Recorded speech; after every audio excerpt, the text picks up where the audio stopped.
आप देख रहे हैं न्यूज नाइट और आपके साथ मैं हूं ममता चोपड़ा। आज के दिन की बड़ी खबर जो आ रही है कर्नाटक से, और खबर यह है कि सिद्धारमैया सरकार मुस्लिमों को देगी टेंडर में, सरकारी टेंडर में 4% आरक्षण। क्या तुष्टीकरण का एक और चेहरा है ये? करेंगे आज इस मुद्दे पर चर्चा, लेकिन साथ ही होली पर झारखंड, पश्चिम बंगाल में जो हिंसा की खबरें आ रही हैं, उन्हें लेकर उठ रहा है ये सवाल कि हिंदू त्योहारों पर क्यों हो रही है हिंसा का खेल। ये होगा हमारी आज के दूसरा चर्चा का विषय। लेकिन आइए शुरुआत कर लेते हैं इस वक्त की हेडलाइंस के साथ। केंद्रीय गृह मंत्री अमित शाह 3 दिन के पूर्वोत्तर के दौरे पर आइजॉल में असम राइफल्स की भूमि मिजोरम सरकार को हस्तांतरित। कहा, प्रधानमंत्री मोदी के नेतृत्व में हुई पूरी सालों पुरानी मांग। असम में लाचित बरफुकन पुलिस अकादमी का भी किया गया उद्घाटन। केंद्रीय मंत्री अश्विनी वैष्णव का तमिलनाडु का दौरा। चेन्नई के थायूर हाइपर लूप परियोजना का किया निरीक्षण। रेल मंत्रालय के सहयोग से आईआईटी मद्रास द्वारा विकसित परियोजना से ट्रेनों के संचालन में मिलेगी मदद।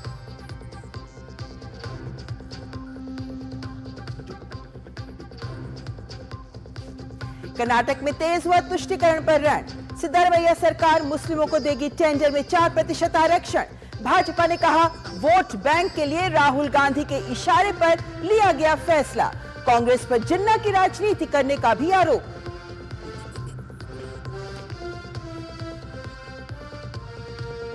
झारखंड और पश्चिम बंगाल में होली के त्योहार पर हिंसा। भाजपा का राज्य सरकारों पर तीखा हमला। तुष्टीकरण के लिए घुसपैठियों के साथ मिलकर त्योहारों को निशाना बनाने का लगाया आरोप।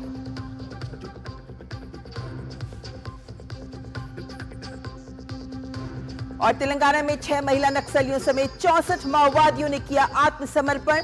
आत्मसमर्पण करने वाले माओवादियों में से एक एरिया कमेटी सदस्य छत्तीसगढ़ के बीजापुर और सुकमा में थे सक्रिय। शुरुआत करते हैं आइए कर्नाटक की खबर से, क्योंकि कर्नाटक सरकार ने 7 मार्च को जब राज्य का बजट पेश किया था, तब से ही मुख्यमंत्री सिद्धारमैया सवालों के घेरे में हैं। तब जो घोषणा की गई थी, आज राज्य मंत्रिमंडल ने उसकी पुष्टि कर दी कि सार्वजनिक निर्माण कार्यों के 4% ठेके अब श्रेणी 2B के तहत मुसलमानों के लिए आरक्षित किए जाएंगे। इसे लेकर भाजपा राज्य सरकार पर हमलावर हो गई है और इसे कांग्रेस की तुष्टीकरण की नीति करार देते हुए इस आरक्षण के निर्णय को संविधान की मूल भावना के खिलाफ बताया है। हालांकि अब राज्य सरकार बचाव की मुद्रा में नजर आ रही है। कर्नाटक में तेज हुआ तुष्टीकरण पर रण। मुस्लिमों को मिलेगा ठेके में आरक्षण। भाजपा का कांग्रेस पर जोरदार वार। जिन्ना की राजनीति करने का आरोप। कर्नाटक में सिद्धारमैया मंत्रिमंडल के एक फैसले से एक बार फिर तुष्टीकरण की राजनीति को लेकर घमासान शुरू हो गया है। फैसले से आक्रामक भाजपा ने तो कांग्रेस पर जिन्ना की राजनीति करने का आरोप लगा दिया है। दरअसल कर्नाटक सरकार ने कर्नाटक सार्वजनिक खरीद पारदर्शिता अधिनियम में संशोधन को मंजूरी दे दी है। इसका उद्देश्य मुस्लिम ठेकेदारों को निविदाओं में 4% आरक्षण प्रदान करना है। जानकारी के अनुसार शुक्रवार को मुख्यमंत्री सिद्धारमैया की अध्यक्षता में विधानसभा के कैबिनेट हॉल में हुई बैठक में ये निर्णय लिया गया और तय किया गया कि KTPP अधिनियम में चालू विधानसभा सत्र में पेश करने के बाद संशोधन किया जाएगा। इससे पहले 7 मार्च को कर्नाटक सरकार का बजट पेश करते हुए मुख्यमंत्री सिद्धारमैया ने पुष्टि की थी कि सार्वजनिक निर्माण कार्यों में 4% ठेके अब श्रेणी 2B के तहत मुसलमानों के लिए आरक्षित किए जाएंगे। राज्य के उप मुख्यमंत्री DK शिवकुमार का कहना है कि ये व्यवस्था राज्य के सभी अल्पसंख्यक समुदाय के लिए है। 4% reservation is not for Muslims. It is for all sections of minorities and backward classes. एक और कर्नाटक सरकार अपने फैसले के पक्ष में दलील दे रही है, तो वहीं भाजपा आरक्षण के निर्णय को संविधान की मूल भावना के खिलाफ बता रही है। भाजपा के राष्ट्रीय प्रवक्ता रविशंकर प्रसाद ने इसे तुष्टीकरण की राजनीति करार दिया है। उनका कहना है कि राहुल गांधी के इशारे पर वोट बैंक की राजनीति के लिए कांग्रेस ऐसे फैसले ले रही है। साथ ही भाजपा ने इसे जिन्ना की राजनीति करार दिया है। कर्नाटक सरकार ने अपने बजट में मुसलमानों के लिए 4% आरक्षण की घोषणा की है। अभी तक नौकरी तक समझते थे, अब सरकारी ठेकों में भी रिजर्वेशन हो रहा है। कम्युनल पॉलिटिक्स और वोट बैंक पॉलिटिक्स को एक नया आयाम दिया जा रहा है। जिन्ना चले गए, जिन्ना की पॉलिटिक्स करने वालों को छोड़ गए। वहीं केंद्रीय मंत्री अर्जुन राम मेघवाल ने भी फैसले पर कड़ा एतराज जताते हुए कांग्रेस को नसीहत दे डाली कि उसे प्रधानमंत्री नरेंद्र मोदी से तुष्टीकरण के बजाय संतुष्टीकरण पर बल देना सीखना चाहिए। कुछ ऐसे दल हैं जो तुष्टीकरण की राजनीति करते हैं। प्रधानमंत्री मोदी जी तुष्टीकरण की बजाय संतुष्टीकरण पे बल देते हैं। जहां भाजपा इस फैसले को संविधान विरोधी बताते हुए लगातार विरोध करने का ऐलान कर रही है, वहीं सिद्धारमैया सरकार इसे लागू करने की इतनी जल्दी में है कि वो चालू बजट सत्र में संशोधन का बिल विधानसभा में लाने का मन बना चुकी है। Bureau report, DD news. दरअसल कर्नाटक की सरकार पर ये जो तुष्टीकरण की बात की जा रही है या ओबीसी में मुसलमानों को आरक्षण देने की बात की जा रही है, ये आज का मामला नहीं है, दशकों पुराना है। लेकिन आज अगर ये दोबारा से उठा है तो इसको समझना बहुत जरूरी है। जो आपके सामने हम तथ्य रखना चाहेंगे कि ओबीसी में मुसलमानों को आरक्षण की जब बात की जाती है तो राज्य पिछड़ा वर्ग आयोग यानी ओबीसी के हिसाब से कर्नाटक में मुसलमानों की जनगणना 2011 के हिसाब से 12.92% ये जनसंख्या है मुसलमानों की। लेकिन श्रेणी 1 में पहले से ही 17 मुस्लिम समुदाय शामिल हैं, श्रेणी 2A में 19 और श्रेणी 2B में संपूर्ण मुस्लिम समुदाय को शामिल कर रहे हैं। तो ऐसे में कर्नाटक के अगर हम सिविल कार्य अनुबंध की बात करते हैं तो इनमें भी जो आरक्षण अभी तक दिया गया है उसके हिसाब से SC/ST के हिसाब से 24% आरक्षण दिया गया है। ओबीसी श्रेणी में भी 4%, श्रेणी 1, श्रेणी 2A में 15%, यानी कुल मिलाकर अभी तक जो आरक्षण है वो 43% दिया गया था। लेकिन अगर हम आगे बढ़े और देखें कि इस बार जो आरक्षण देने की बात जिसको आज राज्य के कैबिनेट ने अप्रूव किया है वो है कि अगर श्रेणी 2B में भी 4% आरक्षण दे देते हैं तो कुल आरक्षण हो जाता है 47%।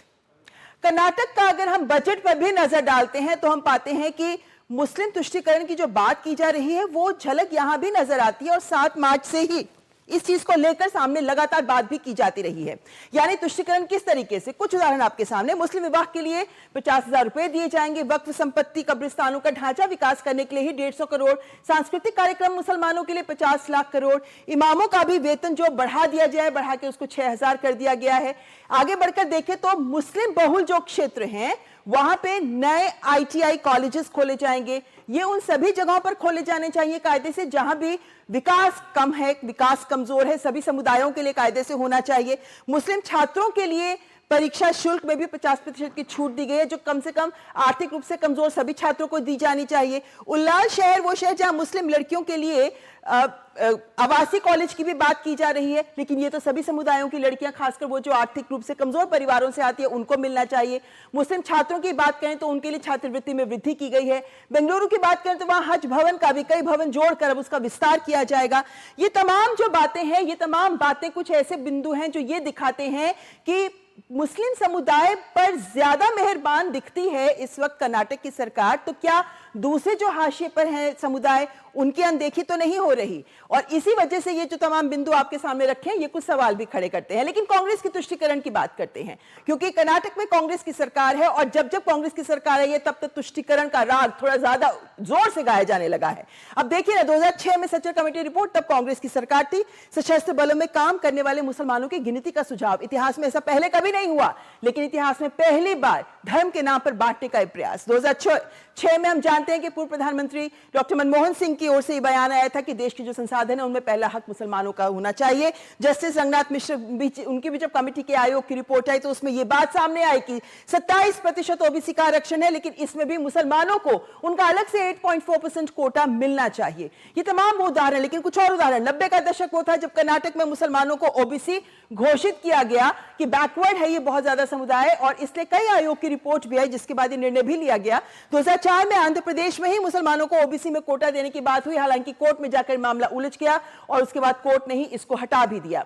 जामिया मिलिया इस्लामिया यूनिवर्सिटी जहां पे SC/ST का आरक्षण को खत्म कर दिया गया, धर्म के नाम पर आरक्षण जारी रहा। 2012 वो साल जब हालांकि कई बार राहुल गांधी इस बात को बोलते रहे अलग अलग मंचों से कि मुसलमानों को आरक्षण दिया जाएगा। तो ये तमाम बातें जो हम आपके सामने रख रहे हैं, ये बातें दिखाती हैं कि तुष्टीकरण का राग कर्नाटक कांग्रेस की सरकार, कांग्रेस जो है वो लगातार इसको अलापती रही है। 2024 हम जानते हैं कि क्योंकि हाल की खबर है, कर्नाटक में किसानों की जमीन को किस तरीके से वक्फ बोर्ड की संपत्ति बताकर नोटिस तक जारी कर दिए गए। हालांकि उसके बाद जब बहुत उहापोह की स्थिति उत्पन्न हो गई, तब राज्य सरकार को नोटिस वापस लेने पड़े। महाराष्ट्र विधानसभा चुनाव में भी एक खबर बहुत उछली थी कि उलेमा बोर्ड ने महाविकास अघाड़ी को 17 मांगों की सूची सौंपी थी। और गौर करने लायक बात यह है कि तब महाविकास अघाड़ी ने, कांग्रेस ने इस बात को कहा कि हम जीत कर आए तो इस सूची पर काम भी करेंगे, चर्चा भी करेंगे। फरवरी 2025 तेलंगाना में रमजान के दौरान मुस्लिम सरकारी कर्मचारियों को 1 घंटा पहले ऑफिस छोड़ने की छूट भी दी गई।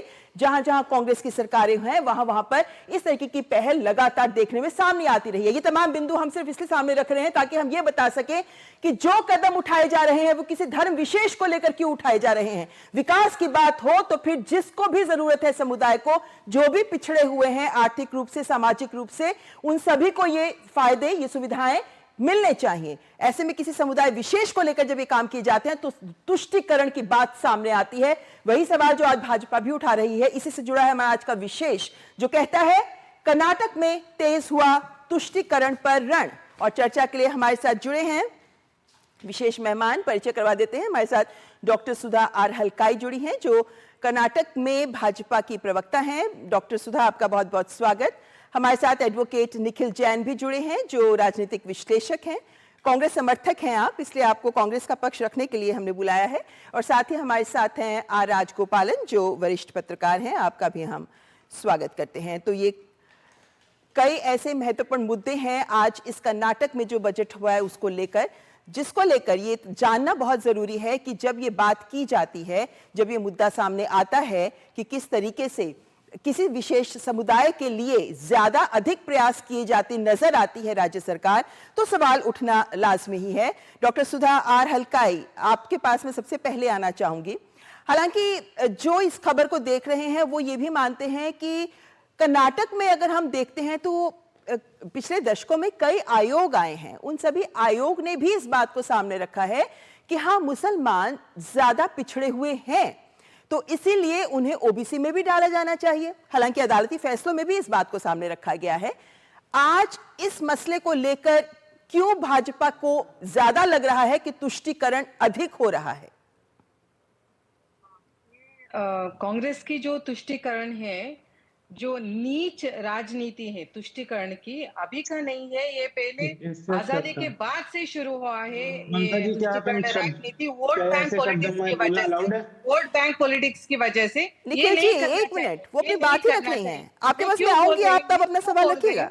ये क्यों बोल रही हूँ मैं? क्योंकि हमारी जो भाजपा की सरकार है, हमारे आदरणीय नरेंद्र मोदी से ले लीजिए, उन्होंने बोला है सबका साथ, सबका विकास, सबका प्रयास, सबका विश्वास। तो हम सबको हमारे साथ लेके चलते हैं।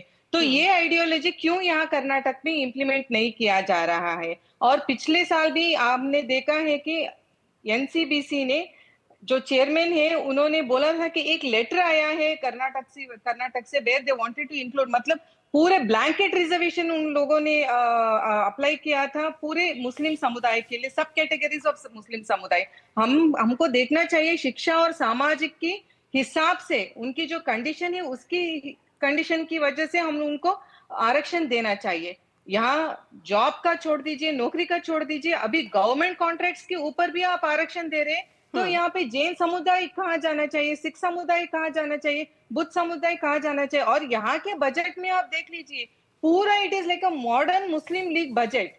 वक्फ को 150 करोड़ दिया गया है, हालांकि वक्फ इज द, मतलब it is one of the richest boards in the country. मतलब बहुत ही देर आर्थिक स्थिति से वो दे वेरी स्ट्रॉन्ग। और यहाँ पे कर्नाटक में अनेक नोटिस दिया गया था, कितने की निर्दोष लोगों को उनके प्रॉपर्टी के ऊपर वक्त ने अपना दावा ठोका था। तब भी हम लोगों ने, भाजपा ने स्ट्राइक करके उसको रोको, वापस लेने के लिए बुलाए। तो वक्फ 150 करोड़ देने की क्या जरूरत है? और खाली क्यों self defence only why for Muslim समुदाय women, why not for all the women? क्यों हर एक महिला कर्नाटक को सेल्फ डिफेंस नहीं सिखाना चाहिए? क्योंकि कर्नाटक में अभी 60% से ज्यादा वुमेन के ऊपर, महिलाओं के ऊपर क्राइम रेट ज्यादा हो रहे हैं। तो सब महिलाओं को एक ही दृष्टि से देखना चाहिए ना। क्यों यहाँ पे निखिल जैन को चर्चा में लाना चाहूंगी। निखिल जी, जो बात कही जा रही है वो यही, जो हम भी सवाल उठा रहे हैं कि तुष्टीकरण इस वजह से ही कहा जा रहा है, किसी समुदाय विशेष को आप विशेष अधिकार, विशेष सुविधाएं, विशेष आरक्षण देने का प्रयास कर रहे हैं और संदेश ये जा रहा है कि दूसरे वर्ग जो हैं, जो जेन्युइनली जिनको जरूरत है, आप वो पीछे रह जाते हैं। संसाधनों पर भी उनका भी हक है, लेकिन किसी समुदाय विशेष को खुश करने में लगी है कर्नाटक की सरकार। ममता जी, सबसे पहले तो जो प्रीवियस पैनलिस्ट बोल रही थी उनका हस्तक्षेप मैंने इसलिए नहीं करा था क्योंकि मुझे उनकी बात काटनी थी। मैं केवल उनके शब्दों के चयन पे आपत्ति जाहिर कर रहा था कि नीच जैसे शब्द वो नेशनल टेलीविजन पे बोल रही है। मुझे याद है जब प्रधानमंत्री के लिए किसी ने ऐसे ही शब्द का प्रयोग करा था तो प्रधानमंत्री ने बड़ा बुरा माना था उसको, और मानना भी चाहिए था। बट ठीक है, भाजपा के प्रवक्ता शायद कोई भी शब्दों का चयन कर सकते हैं, उन्हें कोई नहीं रोकेगा। रही बात दिस इज रॉन्ग, अपीजमेंट नहीं करना चाहिए। ठीक है, तुष्टीकरण ठीक है, उन्होंने एक शब्द के ऊपर ऑब्जेक्शन किया है। दूसरी आपने अपनी बात रखी, माँ-बहन की गालियां देना शुरू कर देते हैं। ये क्या भाषा की मर्यादा तो रखिए ना। ठीक है जी, निखिल जी आप अपनी बात, डॉक्टर सुधा आपसे अनुरोध करती हूँ कि आप कृपया उन्हें अपनी बात कहने दीजिए। आपने अपनी बात रखी, अब उन्हें भी अपनी बात कहने दीजिए। जी निखिल जी। हाँ ममता जी, देखिए अब भाजपा का क्या है कि उन्हें हर चीज को एक धर्म के स्पेसिफिक लेंस से देखना होता है, तो उन्हें हर चीज एक धर्म का पुष्टिकरण नजर आती है। जब मैडम आपको मैंने इंटरजेक्ट नहीं करा था, आप बोलने दीजिए, आपको नहीं रोका था, आपको नहीं रोका था, आपकी अभद्र भाषा के बावजूद भी आपको नहीं टोका था मैंने ज्यादा, तो कम से कम मुझे बात पूरी करने दीजिए। निखिल जी अपनी बात रखिए, डॉक्टर सुधा उन्हें अपनी बात पूरी करने दीजिए, आपके पास मैं वापस आऊंगी। जी यस। सो ममता जी, भाजपा सिर्फ एक धर्म के चश्मे से सब कुछ देखती है। जब कर्नाटक के डिप्टी चीफ मिनिस्टर साफ तौर पे ये आके कह चुके हैं कि कैटेगरी 2B के अंडर जो रिजर्वेशन ये माइनर गवर्नमेंट कॉन्ट्रैक्ट्स में दिया जाएगा, ये केवल मुस्लिम समुदाय के लिए नहीं बल्कि अदर बैकवर्ड क्लासेस के लिए और बाकी माइनॉरिटी रिलीजन्स के लिए भी अप्लाई करेगा, तो मुझे ये नहीं समझ आता भाजपा इसमें खाली मुसलमान का एंगल कहां से देख लेती है। नंबर 1। नंबर 2, संविधान के निर्माताओं ने जब ओबीसी आरक्षण की एक प्रस्तावना रखी थी, वो अदर बैकवर्ड क्लास था जिसमें ना तो जाति के तौर पे आरक्षण दिया जा सकता है ना धर्म के तौर पे, बट अगर कोई भी समुदाय ऐसा है जो बाकी देश के समुदायों से पिछड़ गया है, उसको एक ओबीसी रिजर्वेशन दिया जा सकता है। और इसी के तहत कई मुस्लिम समुदायों को, ये नहीं है कि सारे मुसलमानों को, पर कई मुस्लिम समुदायों को ओबीसी कैटेगरी के अंडर अलग अलग स्टेट्स में रिजर्वेशन मिलता है। आंध्र प्रदेश, तेलंगाना, कर्नाटका, केरला, तमिलनाडु, वेस्ट बंगाल, महाराष्ट्र, बिहार, झारखंड, उत्तर प्रदेश, उत्तराखंड, राजस्थान, मध्य प्रदेश, गुजरात, छत्तीसगढ़, दिल्ली, असम एंड कर्नाटका। देश के 18-19 ऐसे राज्य हैं जहां पर किसी ना किसी मुस्लिम समुदाय को आरक्षण मिलता है, क्योंकि वो ओबीसी हैं, इसलिए नहीं क्योंकि वो मुसलमान। जिस तरीके से अगर किसी दलित को आरक्षण मिलता है, वो इसलिए नहीं मिलता क्योंकि वो हिंदू है, बट इसलिए क्योंकि वो दलित समुदाय से आता है जो पिछड़ा रह गया। उसके बाद बात आई कि किस तरीके से स्पेशल अलाउंसेस मुस्लिम्स को अलाउ होते हैं, कि एक रमजान के दिन उन्हें जल्दी जाने दिया जाता है या 1 घंटे की छुट्टी एक्स्ट्रा मिल जाती है। देखिए, भारत एक सर्वधर्म संभर देश है, हर एक धर्म की इज्जत यहाँ की हर सरकार करती है। इसीलिए महाकुंभ के मेले के लिए स्पेशल प्रोविजंस जब योगी सरकार ने करे, अरबों रुपए, 7,000 करोड़ रुपए जब खर्च करा गया, किसी ने उस पर उंगली नहीं उठाई कि ये गलत है। अब है तो वो खाली हिंदू धर्म का फेस्टिवल, बट वो हिंदू धर्म के साथ साथ हमारे कल्चर का भी फेस्टिवल है, हमें हिंदू धर्म की रिस्पेक्ट करनी है। 7,000 करोड़ का सिर्फ एक धर्म के फेस्टिवल पे खर्चा करा गया, किसी ने आवाज नहीं उठाई। दुर्गा पूजा के लिए स्पेशल ग्रांट दिए जाते हैं वेस्ट बंगाल की गवर्नमेंट के द्वारा। बोनालू फेस्टिवल एक होता है, उसमें तेलंगाना के लिए दिए जाते हैं। यूनियन बजट स्पेशल एलोकेशंस करती है। जी, यहाँ पर आपको रोक के एक सवाल लेना चाहूंगी, क्योंकि मैं जानती हूँ जब आप इस तरह की फेहरिस्त खोलेंगे तो अपना पक्ष रखने के लिए आपको बहुत लंबी फेहरिस्त होगी, लेकिन हमारे पास वक्त सीमित है, इसलिए अपनी बात ही रखने के लिए सिर्फ मौका मिल पाएगा। यहाँ पर एक बात तो पहले ये कि जो महाकुंभ की बात हो तो वहां पे सभी धर्मों के लोग पहुंचे थे, उनमें मुसलमान भी शामिल थे। दूसरी बात, आपने अभी जो बात कही ना, उसमें ये बात आती है जो डॉक्टर सुधा की तरफ से भी उठाई गई थी, और एक आम जन भी इसको महसूस करता है कि बजट में जो प्रावधान किसी समुदाय विशेष के लिए दिए गए थे, वो बाकी हर समुदाय के लिए नहीं थे। आपने अभी कहा कि सभी अल्पसंख्यक जो हैं वो उनको इस ठेके में आरक्षण दिया गया है। मैं आपसे समझना चाहती हूं कि जब श्रेणी 1 में 17 मुस्लिम समुदायों को ओबीसी मान लिया गया था कर्नाटक में, 2A में 19 मुस्लिम समुदाय आए हैं, उसके बाद 2B में संपूर्ण मुस्लिम समुदाय को ओबीसी कैटेगरी में जोड़ा गया है। इसीलिए तब सवाल भी खड़े हुए थे और आज भी ये सवाल खड़े हो रहे हैं कि पूरे ही एक समुदाय को आपने इसके साथ जोड़ दिया है, उसको ओबीसी मान लिया गया है।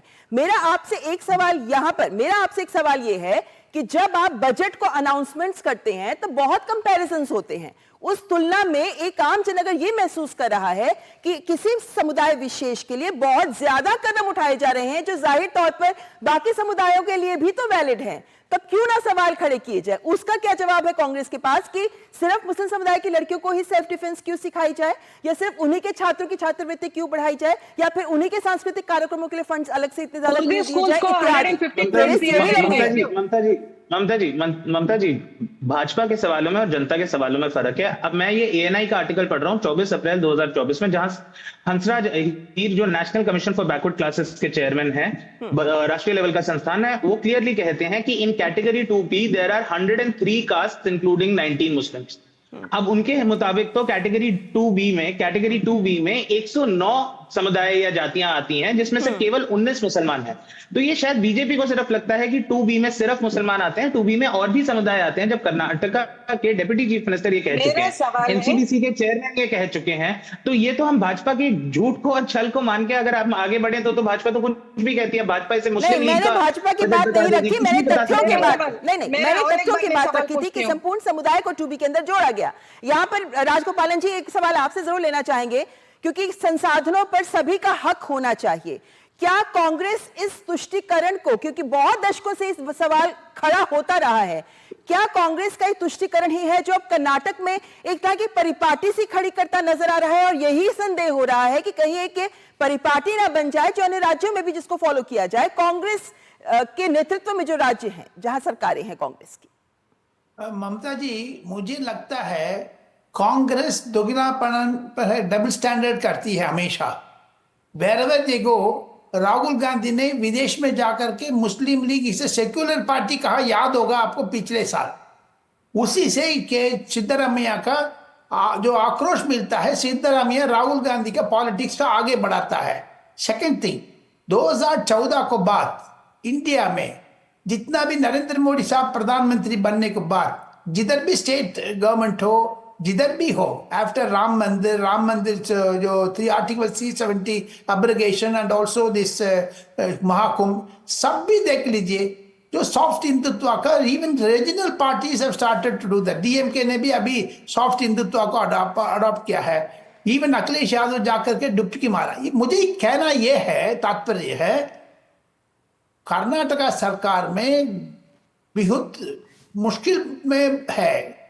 मल्लिकार्जुन खड़गे साहब कांग्रेस का अध्यक्ष है, कर्नाटका से आते हैं, वो चीफ मिनिस्टर को गड्डी में आंख रखा है, नजर रखा है। कांग्रेस में गड़बड़ी है, कांग्रेस में स्प्लिट है। आपको याद होगा जो सिद्दीकी शिव कुमार ने शिवरात्रि को गए थे कोयम्बतूर, एंड सेकंड थिंग इधर आए थे जो प्रयागराज में, ये कांग्रेस में बहुत ही कमोशन हो गया, भूकंप बढ़ गया है जी। तो सिद्धरामैया सरकार बहुत डिफिकल्ट सिचुएशन में 1 महीने 2 महीने वो खत्म हो जाएगी, क्योंकि मल्लिकार्जुन खड़गे चीफ मिनिस्टर बनने के लिए आक्रोश है। आखिर में राजनीति की बात है, लेकिन जाहिर है कि जब बात इसमें क्या है, इसमें राजनीति का बात पीछे है, बैकग्राउंड है, that is why I am saying. Second thing, 2014 Congress defeat होने के बाद A K. Antony report Congress working committee ने अडॉप्ट किया था जी। आदरणीय सोनिया गांधी, आदरणीय राहुल गांधी, आदरणीय प्रियंका गांधी को याद दिलाना चाहता हूं, ए.के. एंथनी रिपोर्ट में यह स्पष्ट लिखा है मेजॉरिटी कम्युनिटी को एंटेगनाइज नहीं करना चाहिए। यानी दूसरी चीज में कह रहे हैं आप, क्योंकि ये आकलन आया था सामने और उसके बाद इस बात पर भी सवाल उठे थे कि क्या कांग्रेस इसको लेकर आगे बढ़ेगी। इस वक्त थोड़ा कम है, डॉक्टर सुधा बहुत संक्षेप में आप अपनी बात रखिए प्लीज। मैं तुष्टीकरण इसलिए भी बोलना चाहती हूँ क्योंकि पहले जो सिद्धरामैया सरकार थी उन्होंने पीएफआई के 450 केसेस को रद्द किया था, और 1500 पीएफआई में जो शामिल थे जो लोगों को, उनको बाखूबी आजाद किया। तो उसकी वजह से बॉम्ब ब्लास्ट हुआ अभी की सरकार के टाइम पे। और अभी परसों ही उन्होंने हुबली राइट्स में जो पीपल एक्यूज थे उनको उन्होंने क्लीन चिट दिया है, उनको अपने केस से वापस उनको दरखास्त किया है, मतलब उनको रिलीव किया है। और एक चीज, मल्लिकार्जुन खड़गे जी ने महाकुंभ में जो डिवोटीज जाते हैं वो जाने से हमारी देश की पॉवर्टी कम होता क्या बोल के उन्होंने पूछा था। मेरा प्रश्न है, क्या वो हज जाने वाले उनको भी वही पूछते हैं? और पीएफआई और जो हुबली राइट्स में जो एक्यूज थे उनको क्यों कर्नाटक की सरकार ने क्लीन चिट दिया है? ये तुष्टीकरण राजकीय नहीं है तो क्या है? देखो डॉक्टर सुधा, ये तमाम वो उदाहरण है जो तुष्टीकरण का ही इशारा करते हैं, और इसीलिए कांग्रेस और कर्नाटक की सरकार इस वक्त सवालों के घेरे में। फिलहाल बहुत बहुत शुक्रिया मेरे तीनों मेहमानों का हमारे साथ जुड़ने के लिए। मुझे 20 सेकंड मिल सकते हैं ममता जी? 20 सेकंड मिल सकते हैं? वक्त थोड़ा कम है, 20 सेकंड बहुत बस एक संक्षेप। इतना सा बताना था कि इंडियन यूनियन मुस्लिम लीग, जिन्ना वाली मुस्लिम लीग से कुछ लेना देना नहीं है। वो एक सेक्युलर पार्टी है जिसे इलेक्शन कमीशन रिकॉग्नाइज करती है। तो राजगोपाल जी गलत कह रहे हैं। और दूसरी बात, नहीं, ये हिंदुओं को आप भी चर्चा को अलग लेके जा रहे हैं। अमरनाथ की यात्रा लेने के लिए निखिल जी, कुंभ की यात्रा के लिए स्पेशली लेकिन जी यहाँ पे मैं चर्चा को खत्म करना चाहूंगी। नहीं, ये चर्चा फिर और आगे बढ़ेगी। मेरे सवालों के भी जवाब लेने होंगे, इसमें माफी चाहती हूँ, लेकिन चर्चा यहीं समाप्त करती हूँ। मेरे मेहमानों का बहुत बहुत शुक्रिया। और फिलहाल न्यूज नाइट में यहां रुकेंगे एक ब्रेक के लिए, लेकिन ब्रेक के बाद जब वापस लौटेंगे तो करेंगे बात तुष्टीकरण के लिए त्योहारों पर निशाना, दिखाएंगे ब्रेक के बाद।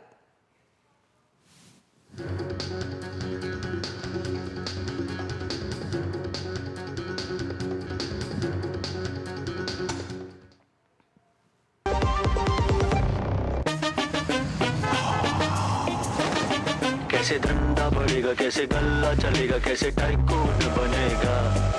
ये काफी नहीं बेटा, जो स्कूटर है तेरा कब रॉकेट बनेगा।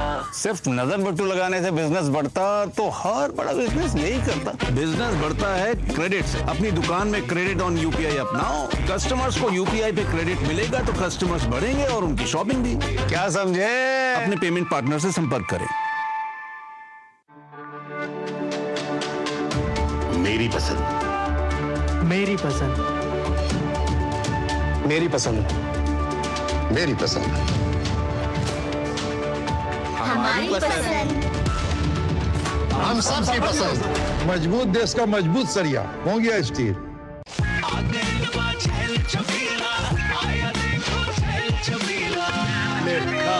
अच्छा भैया, मेरी गाय को भी अपने हाथों से चारा खिला दो। अरे खिलाई देते हैं। हमारी गाय भैया। क्या हो गया, पूरा का पूरा गांव यहाँ आ गया। अच्छा भैया, इसी हाथ से चारा खिलाते हो, तभी तो आपके गाय भैंसों की ब्याज सबसे ज्यादा है। अरे पगले, ये चमत्कार इस हाथ का नहीं, हाथ में जो कपिला पशु आहार है उसका है, जो पशुओं की सेहत अच्छी रखता है और ब्याज भी बढ़ाता है। ले जाओ।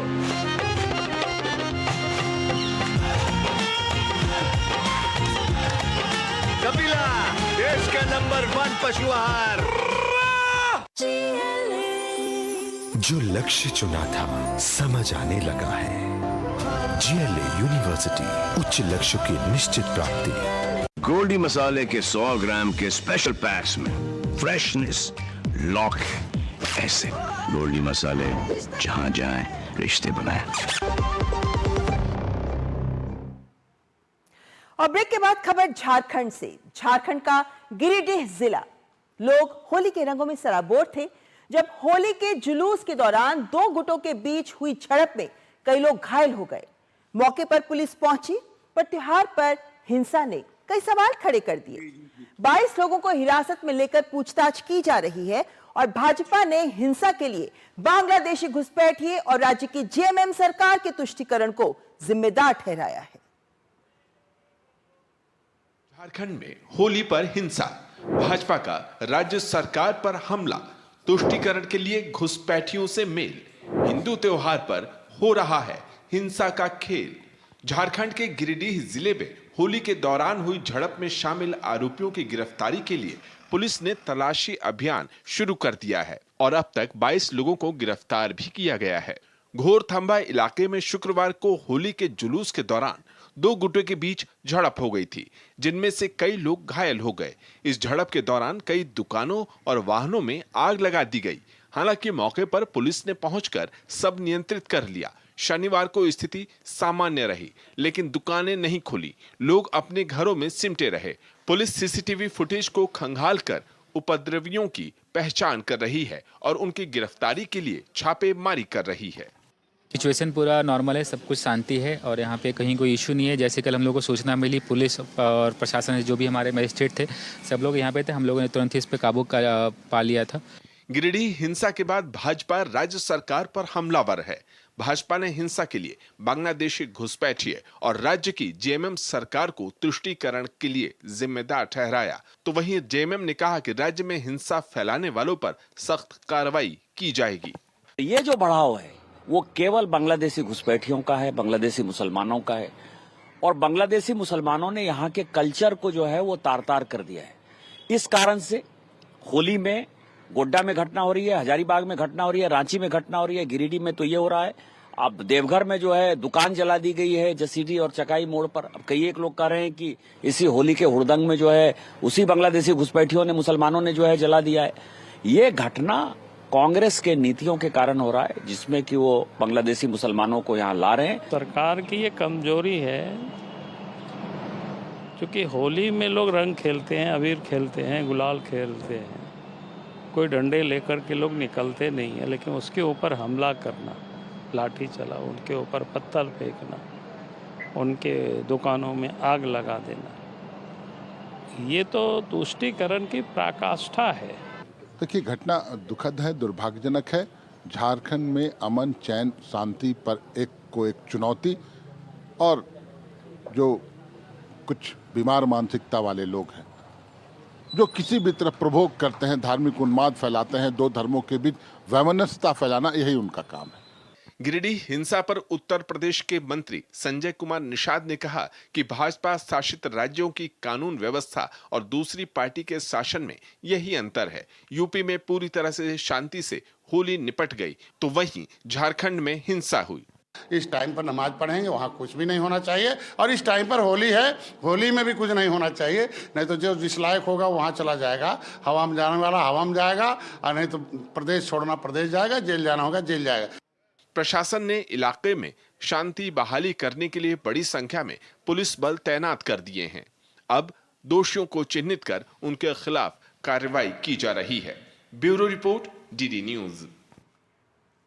और झारखंड के बाद बात पश्चिम बंगाल की करें तो यहां होली को लेकर राज्य सरकार के रवैये और निर्देशों पर पहले ही विभाजनकारी सोच के आरोप लग रहे थे, लेकिन बीरभूम में होली पर जो हिंसा की खबर आई, उसे लेकर ममता बनर्जी सरकार पर पुलिस और प्रशासन पर निष्क्रियता का आरोप लग रहा है, क्योंकि तामलुक, नंद कुमार और कई अन्य जगहों पर भी झड़पें हुई हैं।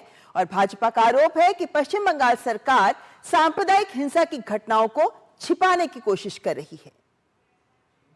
बीरभूम में होली पर हिंसा, इंटरनेट सेवा निलंबित, भारी पुलिस बल तैनात, भाजपा ने ममता सरकार पर साधा निशाना। क्या मामले को दबाने की हो रही है कोशिश? पश्चिम बंगाल के बीरभूम जिले के सैंथिया में होली पर दो समूहों के बीच झड़प के बाद स्थिति तनावपूर्ण हो गई। मामले में पुलिस ने 21 लोगों को गिरफ्तार किया है। राज्य सरकार ने अफवाहों को रोकने के लिए सैंथिया शहर और 5 अन्य निकटवर्ती पंचायत क्षेत्रों हटोरा, मठपालसा, हरिसरा, दरियापुर और फुलुर में 17 मार्च तक इंटरनेट सेवाएं निलंबित कर दी हैं। एक अधिकारी के मुताबिक सूचना मिलने के बाद पुलिस तुरंत मौके पर पहुंची और स्थिति को नियंत्रण में किया।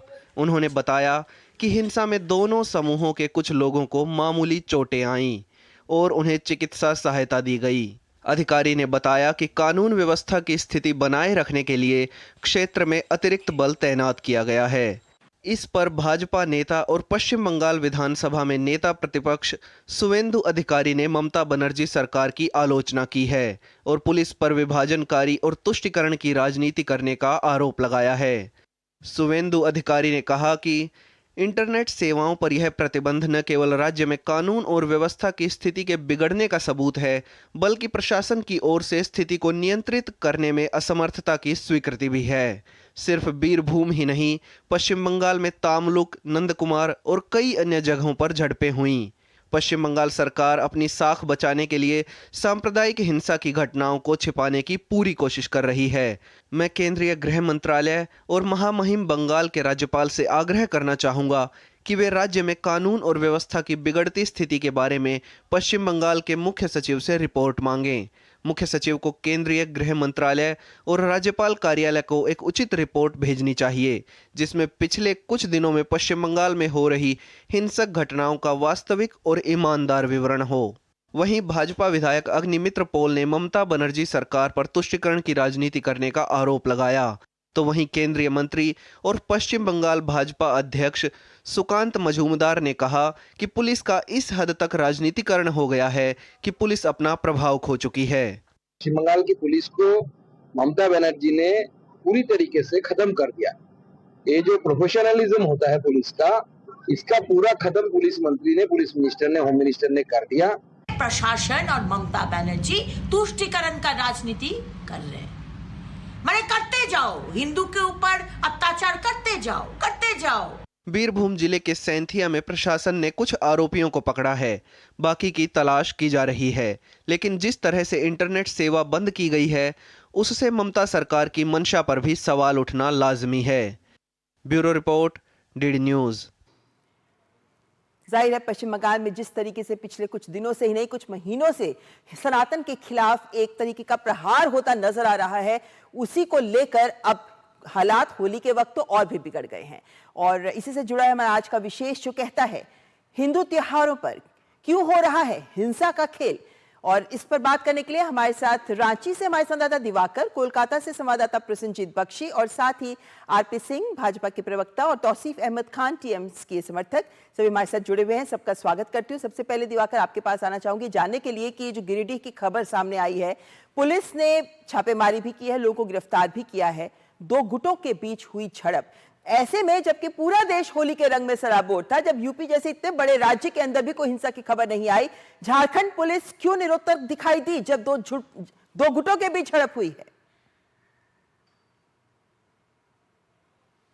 झारखंड में जो है वो भारतीय जनता पार्टी की ओर से ये आरोप भी लगाया जा रहा है कि यहाँ पर तुष्टीकरण की राजनीति हो रही है। शायद उसी का ये परिणाम है कि ये अभी आप अगर पीछे हम लोग देखें तो किस तरीके से महाशिवरात्रि के दौरान हजारीबाग में भी इस तरह की घटनाएं हुई थी और उसके बाद वहां पर दो समुदायों के बीच झड़प हुई और कई जो हम कह सकते हैं लोग घायल भी हुए थे, पुलिस वालों पर भी पत्थरबाजी हुई थी। तो ये तमाम तरह की चीजें वहां पर हुई थी। और उसके बाद ये होली का त्योहार, होली के त्योहार में नॉर्मली क्या होता है कि किसी तरह का कोई प्रदर्शन नहीं होता। नॉर्मली लोग घर से निकलते हैं, रंग गुलाल खेलते हैं, होली खेलते हैं और जुलूस एक शांतिपूर्ण माहौल में निकलता है। लेकिन उस दौरान जब ये जुलूस निकल रहा था तो उस दौरान जो कहा जा रहा है कि उस पर पत्थरबाजी हुई है जुलूस पर और उसके बाद से माहौल वहां पर बिगड़ गया और दोनों गुटों में यहाँ पर जमकर पत्थरबाजी हुई। कई दुकानों में आग लगाया गया, कई जो वाहन है उस पर पत्थरबाजी हुई, कई लोग घायल हुए। हालांकि पुलिस ने थोड़ी तत्परता दिखाई है और कुछ लोगों को गिरफ्तार इस मामले में किया है। लेकिन लगातार ये आरोप लग रहा है झारखंड में कि पुलिस जो है वो कहीं ना कहीं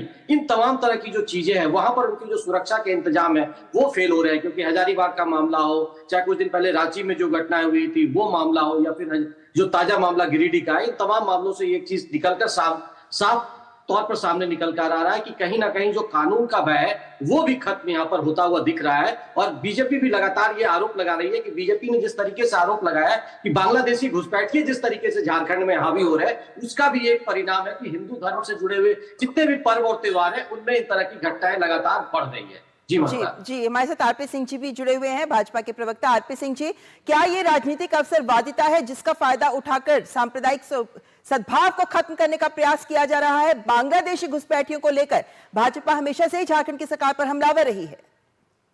झारखंड के जो कांग्रेस के जो इंचार्ज हैं उन्होंने चुनाव के अंदर कहा था कि हम घुसपैठियों को, रोहिंग्यास को अलग से गैस सिलेंडर देंगे।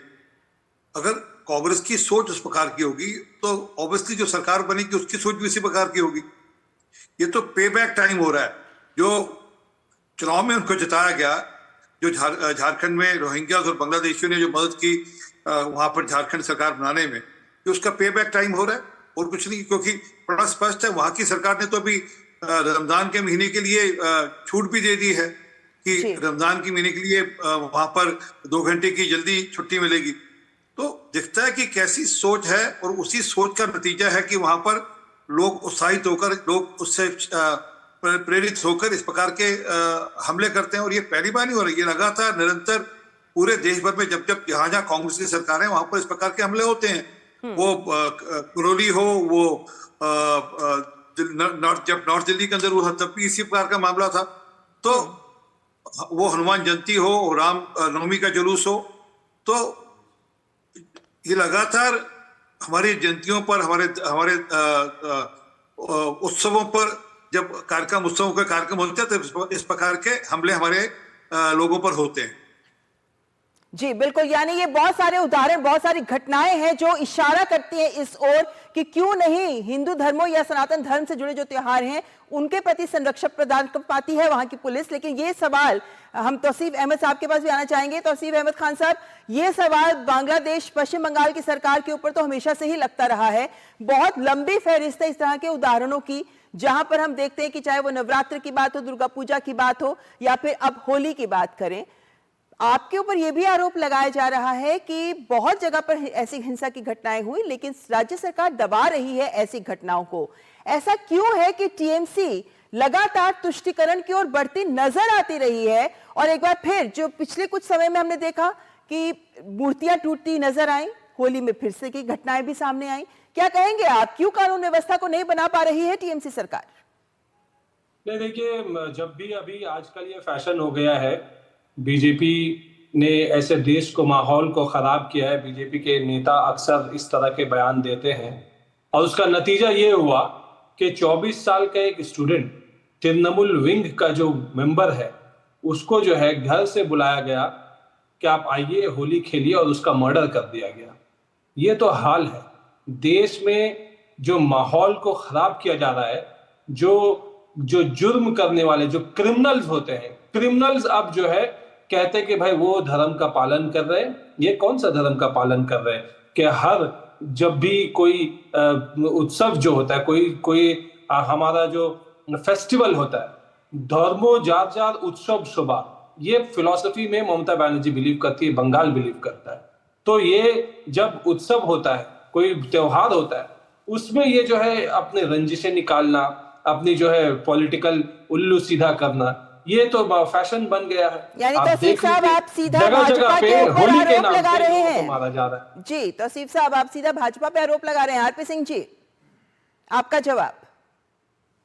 वहां पर दुर्गा विसर्जन के समय कौन रोक लगाता है? वहां पर हर पूजा पर जो कि हिंदुओं की पूजा होती है उस पर कौन रोक लगाता है? उस पर कौन क्लैम डाउन करता है? सबको जानकारी है और कोर्ट से ऑर्डर लाकर लोगों को दुर्गा विसर्जन करना पड़ता है, तो सबको जानकारी है। परंतु सच, और ये सच भी है कि ममता बनर्जी लगातार मुसलमानों को खुश करने के लिए वोट बैंक की राजनीति चलती है, इस प्रकार के लोगों को समर्थन करती है, जो लोगों को सहयोग देती है, जो लोगों को शाय मिलता है उनके राज का। जी, यहाँ पे प्रसन्नजीत बख्शी हमारे संवाददाता भी हमारे साथ जुड़े हुए हैं। प्रसन्नजीत, आप तो जमीन पर जो हो रहा है उसको दोनों तरफ से देख पाते हैं। आम जन के बीच ये सोच कितनी पुख्ता है, कितनी बुलंद है ये सोच कि तुष्टीकरण को लेकर टीएमसी सरकार गलत कदम उठाती नजर आ रही है और सनातन धर्म को मानने वाले लोगों को संरक्षण नहीं मिल पा रहा। ये सोच जमीन पर कितनी पुख्ता है?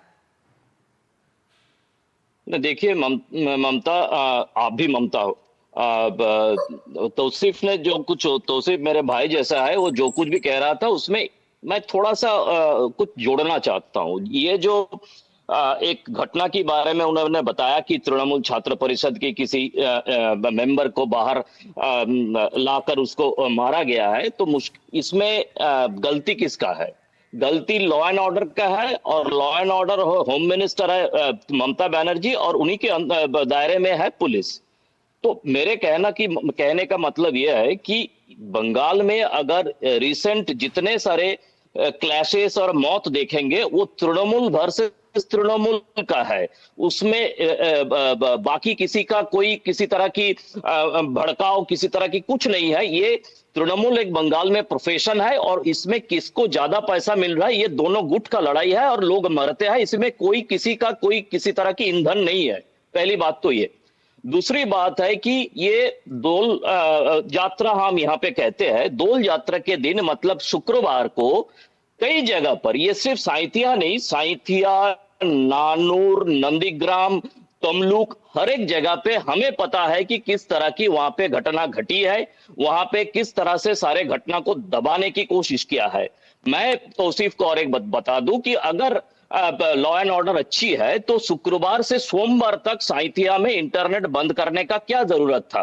पहली बात। दूसरी बात यह है कि अगर किसी जगह पे 4 दिन के लिए इंटरनेट बंद है और पत्रकार लोग और मीडिया इसके ऊपर खबर करे, तो ये गुनाह है। और ऊपर से डिस्ट्रिक्ट पुलिस एक सैंडल पे बताते हैं कि इसके ऊपर अगर आप खबर करेंगे और इसके ऊपर अगर आप कुछ फैलाने की कोशिश करेंगे तो आपके खिलाफ कार्रवाई किया जाएगा। आप 4-4 दिन आज की जमाने में 2025 में आप इंटरनेट बंद रखते हो। क्या लगता है कि लोगों को पता नहीं है? लोग इतना बेवकूफ कि शुक्रवार साइथिया में क्या हुआ था और किसके लिए डर के मारे इंटरनेट 4 दिन के लिए बंद करना पड़ा?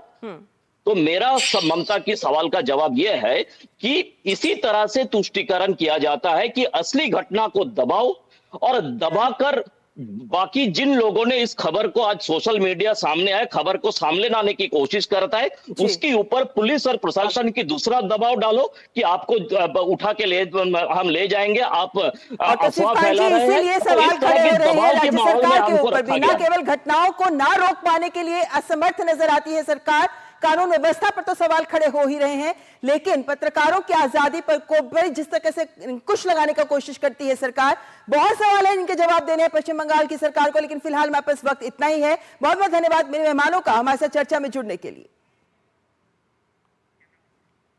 न्यूज नाइट में यहां रुकेंगे एक ब्रेक के लिए, लेकिन ब्रेक के बाद बात करेंगे 3 दिन के पूर्वोत्तर दौरे पर गृह मंत्री Amit Shah.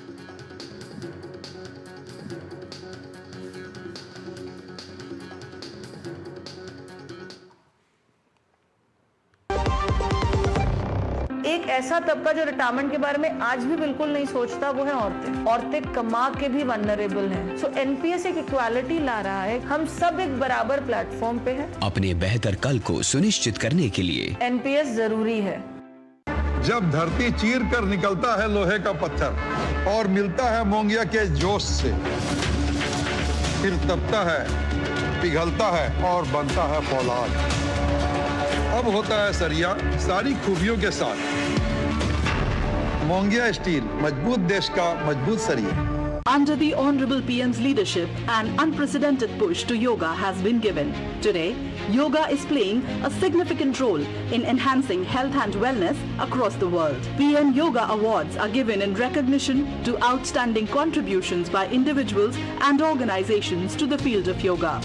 These awards carry a trophy, certificate and a prize of 25 lakh rupees. Hurry! Send your entries through MyGov platform before 31st March. Visit Ministry of Ayush website or MyGov platform for more details. कैसे धंधा बढ़ेगा, कैसे गल्ला चलेगा, कैसे tycoon बनेगा, ये काफी नहीं बेटा, तो स्कूटर है तेरा कब रॉकेट बनेगा। सिर्फ नींबू मिर्ची लगाने से बिजनेस बढ़ता तो हर बड़ा बिजनेस यही करता है। बिजनेस बढ़ता है क्रेडिट से। अपनी दुकान में क्रेडिट ऑन यूपीआई अपनाओ, कस्टमर्स को यूपीआई पे क्रेडिट मिलेगा तो कस्टमर्स बढ़ेंगे और उनकी शॉपिंग भी। क्या समझे? अपने पेमेंट पार्टनर से संपर्क करें। जो लक्ष्य चुना था समझ आने लगा है। GLA यूनिवर्सिटी, उच्च लक्ष्यों की निश्चित प्राप्ति। और ब्रेक के बाद बात केंद्रीय गृह मंत्री अमित शाह के दौरे की। वो 3 दिन के पूर्वोत्तर के दौरे पर हैं और असम में लाचित बरफुकन पुलिस अकादमी का उद्घाटन किया। अपने संबोधन में उन्होंने कहा कि असम पुलिस अकादमी को 5 साल में देश की नंबर 1 अकादमी बनाने का लक्ष्य है।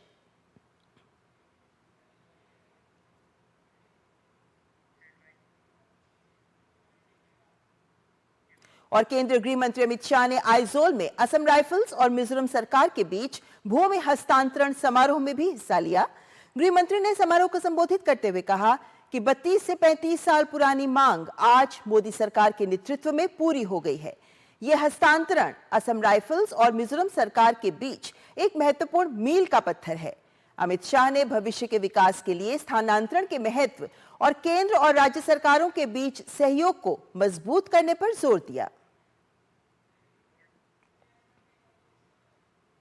लगभग 35 साल से मिजोरम के विकास के लिए, आइजोल के विकास के लिए विशिष्ट प्रकार की टोपोग्राफी के कारण, जगह की कमी के लिए बहुत समय से ये मांग थी कि असम राइफल को यहां से स्थानांतरित कर कर इंटीरियर में भेजा जाए। और आज लगभग 30-35 साल पुरानी ये मांग को भारत सरकार के प्रधानमंत्री श्री नरेंद्र मोदी जी के एक महत्वपूर्ण निर्णय के कारण आज समाप्त होने जा रही। ये केवल एक एडमिनिस्ट्रेटिव डिसीजन नहीं है, भारत सरकार की मिजो जनता के प्रति रिस्पॉन्सिबिलिटी का प्रतीक है। मिजोरम के विकास के लिए भारत सरकार के कमिटमेंट का ये परिचायक है। न्यूज़ नाइट में यहां वक्त एक ब्रेक का, लेकिन ब्रेक के बाद देखेंगे खबर तमिलनाडु में 1112 करोड़ के 2 इलेक्ट्रॉनिक्स क्लस्टर्स होंगे स्थापित।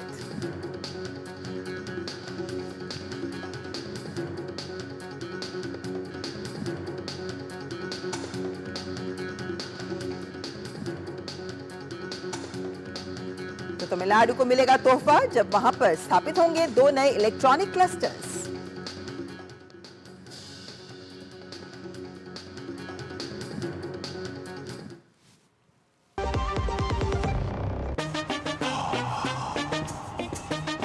कैसे धंधा बढ़ेगा, कैसे गल्ला चलेगा, कैसे टाइकून बनेगा, ये काफी नहीं बेटा, तो स्कूटर है तेरा कब रॉकेट बनेगा। सिर्फ नींबू मिर्ची लगाने से बिजनेस बढ़ता तो हर बड़ा बिजनेस यही करता है। बिजनेस बढ़ता है क्रेडिट से। अपनी दुकान में क्रेडिट ऑन यूपीआई अपनाओ, कस्टमर्स को यूपीआई पे क्रेडिट मिलेगा तो कस्टमर्स बढ़ेंगे और उनकी शॉपिंग भी। क्या समझे? अपने पेमेंट पार्टनर से संपर्क करें। मेरी पसंद, मेरी पसंद, मेरी पसंद, मेरी पसंद, हमारी पसंद, हम सबकी पसंद। मजबूत देश का मजबूत सरिया होंगे स्टील। जो लक्ष्य चुना था समझ आने लगा है। जीएलए यूनिवर्सिटी, उच्च लक्ष्य की निश्चित प्राप्ति। अरे वाह, लेजेंड की बैट, इससे तो मैं खेलूंगा। फ्यूचर बैटिंग लेजेंड है। इसमें जिसका नाम लिखा है बैट उसी को मिलेगी। अरे यार, देखा, अगर इस पे मेरा नाम नहीं लिखा होता तो कितनी दिक्कत हो जाती। इसलिए आरबीआई कहता है बैंक अकाउंट हो या बैंक लॉकर, उसमें नॉमिनी का नाम जरूर दर्ज करें ताकि आपकी जमा पूंजी उसी को मिले जिसे आपने नामित किया है। आरबीआई कहता है जानकार बनिए, सतर्क रहिए। गोल्डी मसाले के 100 ग्राम के स्पेशल पैक्स में फ्रेशनेस लॉक है। ऐसे गोल्डी मसाले जहां जाएं रिश्ते बनाएं। केंद्रीय इलेक्ट्रॉनिक्स और सूचना प्रौद्योगिकी मंत्री अश्विनी वैष्णव आज तमिलनाडु के दौरे पर रहे। उन्होंने तिरुवल्लुर जिले में श्री पेरुम्बदूर के पास इलेक्ट्रॉनिक्स फैक्ट्री जेटवर्क का उद्घाटन किया और साथ ही चेन्नई में देश के पहले हाइपरलूप टेस्ट ट्रैक के उप प्रोटोटाइप मॉडल का भी निरीक्षण किया। इसके जरिए देश ने हाई स्पीड ट्रेवल की दिशा में ऐतिहासिक कदम बढ़ाया है।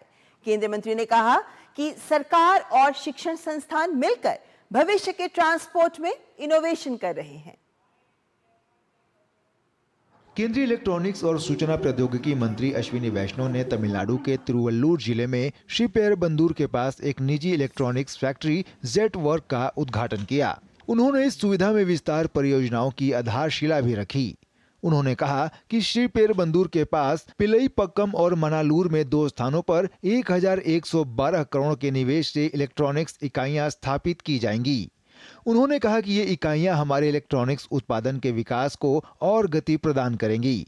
2 electronics manufacturing clusters with investment of 1,112 crore, one at Pillaipakkam, second Manalur. So these 2 will be set up as very large electronics manufacturing clusters. उन्होंने कहा कि प्रधानमंत्री नरेंद्र मोदी के नेतृत्व में बीते 1 दशक में देश में इलेक्ट्रॉनिक्स उत्पादन काफी बढ़ा है। आज इलेक्ट्रॉनिक उत्पाद देश की दूसरी सबसे बड़ी निर्यात सामग्री बन गई है। Today, electronics has become the second largest export item. Second largest export item in the country, overtaking many conventional industries which had developed export over decades. And just see, within 1 decade, electronics has become the second largest. Rail मंत्री अश्विनी वैष्णव ने चेन्नई में देश के पहले hyperloop test track के उप prototype model का निरीक्षण किया। भारत ने हाई स्पीड ट्रेवल की दिशा में ऐतिहासिक कदम बढ़ाते हुए आईआईटी मद्रास में पहला हाइपरलूप टेस्ट ट्रैक तैयार किया है। यह तकनीक 1000 किलोमीटर प्रति घंटा की रफ्तार हासिल कर सकती है। रेल मंत्रालय के सहयोग से विकसित इस प्रोजेक्ट के माध्यम से भविष्य में दिल्ली से जयपुर जैसी लंबी दूरी को मात्र 30 मिनट में तय किया जा सकता है। यह टेस्ट ट्रैक आईआईटी मद्रास परिसर में स्थित है और इसकी लंबाई 422 मीटर है। यह टेक्नोलॉजी वैक्यूम ट्यूबों में विद्युत चुंबकीय तरीके से तैरने वाले पॉड्स का उपयोग करती है। जिससे फ्रिक्शन और वायु प्रतिरोध समाप्त हो जाता है। इससे यह लगभग 761 मील प्रति घंटा की गति तक पहुंचने में सक्षम होती है। इस पर रेल मंत्री अश्विनी वैष्णव ने कहा कि सरकार और शिक्षण संस्थान मिलकर भविष्य के ट्रांसपोर्ट में इनोवेशन कर रहे हैं। इस प्रोजेक्ट के लिए फंड रेल मंत्रालय द्वारा दिया गया है। ये पॉड मैग्नेटिक लेविटेशन यानी ट्रैक के ऊपर नहीं चलेगा, ट्रैक से ऊपर उठ के चलेगा। इस तरह का इसका एक्सपेरिमेंटेशन हो रहा है। काफी अभी जर्नी बाकी है, अभी एक्सपेरिमेंटल स्टेज पे है और रेलवे की तरफ से पूरा सपोर्ट है, इंडस्ट्री की तरफ से पूरा सपोर्ट है, भारत सरकार की तरफ से पूरा सपोर्ट है। इसके साथ ही कार्यक्रम में शामिल हुए युवा इंजीनियरों और छात्रों ने हाइपर लूप पर रेल मंत्री अश्विनी वैष्णव और रेलवे अधिकारियों को इसकी विस्तृत जानकारी दी। Bureau report, DD news. तो भविष्य के परिवहन की ओर आगे बढ़ रहा है भारत। न्यूज नाइट में यहाँ रुकेंगे एक ब्रेक के लिए, लेकिन ब्रेक के बाद दिखाएंगे आपको एसबीआई की इको रैप रिपोर्ट में सकारात्मक वृद्धि का है अनुमान। खबर ब्रेक के बाद।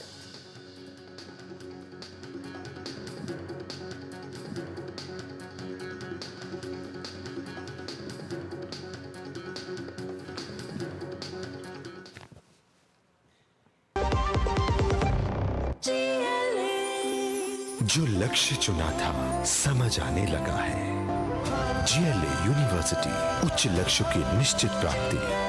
अरे आगे मेरा बाबू आ गया, नानी पहुंच। पूरे 9 महीने का हो गया। 9 महीने? अरे बाप रे। क्यों, क्या हुआ? माँ, 9वें महीने में तो इसके टीके की तारीख थी। अब 2 दिन ट्रेन से सफर करके वापस कैसे जाऊं? अरे तो यही दिला देते हैं ना। पर याद भी तो नहीं कौन सा टीका था। तू भी ना छोटे, अपनी दीदी का टिकट करा दो भाई वापसी का। कहाँ फंस गया यार मैं, एक भी चीज याद नहीं रख पाते। अरे दीदी, मैं आपको ना यूविन ऐप के बारे में बताता हूँ। यूविन ऐप? हाँ, ये देखो। अरे ये तो यूविन ऐप है, अब मुझे बीमारी छू भी नहीं पाएगी, मैं सेफ हूँ। टीके की एक भी खुराक न छूटे, इसीलिए डाउनलोड करें यूविन ऐप। किसी घर के अंदर बालक अपाहिज न हो, गंभीर बीमारी का शिकार न हो और गरीब माँ बाप को बहुत बड़े आर्थिक बोझ का संकट बनना न पड़े। ये ऐप गर्भवती महिलाओं और शिशु को दिए जाने वाले सारे टीकों का रिकॉर्ड रखेगा और अगले टीके के 3 दिन पहले रिमाइंडर भी देगा। यूविन, एक क्लिक सुरक्षा की ओर। स्वास्थ्य एवं परिवार कल्याण मंत्रालय द्वारा जनहित में जारी।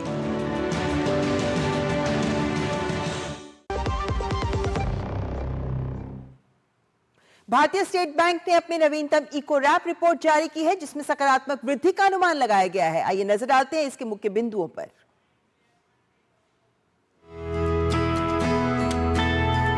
एसबीआई की जारी ताजा इको रैप रिपोर्ट भारत के वर्तमान आर्थिक परिदृश्य का व्यापक विश्लेषण पेश करती है, जिसमें मुद्रास्फीति, मौद्रिक नीति, औद्योगिक उत्पादन और कॉरपोरेट प्रदर्शन में अहम बिंदुओं पर प्रकाश डाला गया है। एसबीआई रिसर्च के मुताबिक चालू वर्ष में आरबीआई संचयी ब्याज दरों में 75 आधार अंकों की कटौती कर सकता है। अप्रैल और जून 2025 में लगातार कटौतियां हो सकती हैं, जबकि अक्टूबर 2025 में तीसरी कटौती संभव है। यह पूर्वानुमान मुद्रास्फीति के स्थिर रहने की उम्मीद पर आधारित है।